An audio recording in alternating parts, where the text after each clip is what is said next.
Dans cette ville d'environ 65 000 habitants, un numéro est associé au nom de tout nouvel arrivant. Ici, les déplacements sont limités et encadrés. Tout ce qui n'est pas explicitement autorisé est interdit. Ici, le maire de la ville est aussi le chef de la police et le président du tribunal. Et plus de 6 fois sur 10, les procès se déroulent sans avocat. Dans cette ville, la prise en charge sanitaire est déficiente.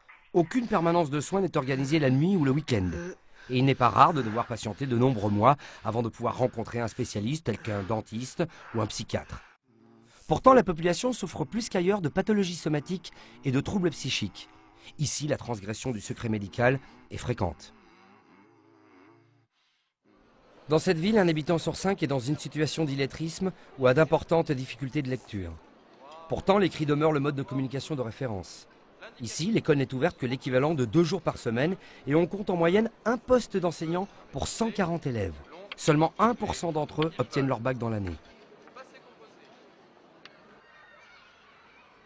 Dans cette ville, le taux de chômage atteint les 70%. L'essentiel des travaux proposés sont ponctuels et rémunérés à la pièce. Ici, il n'y a pas de contrat de travail. Les personnes employées ne touchent pas d'indemnité journalière lorsqu'elles sont malades ou victimes d'un accident. Plus d'un tiers des habitants vit avec moins de 45 € par mois.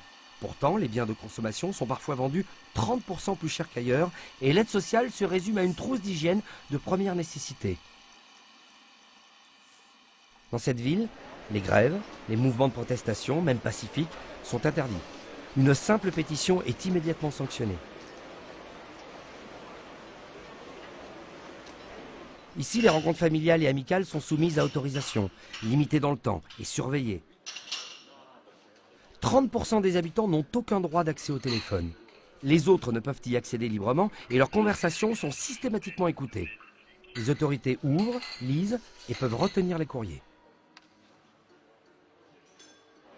Dans cette ville, le problème de surpopulation est alarmant. Les logements où sont entassés les habitants sont vétustes, souvent insalubres et ne disposent pas de l'eau chaude. On y reste 22 heures sur 24, à 2 ou 3 dans une pièce de moins de 10 mètres carrés.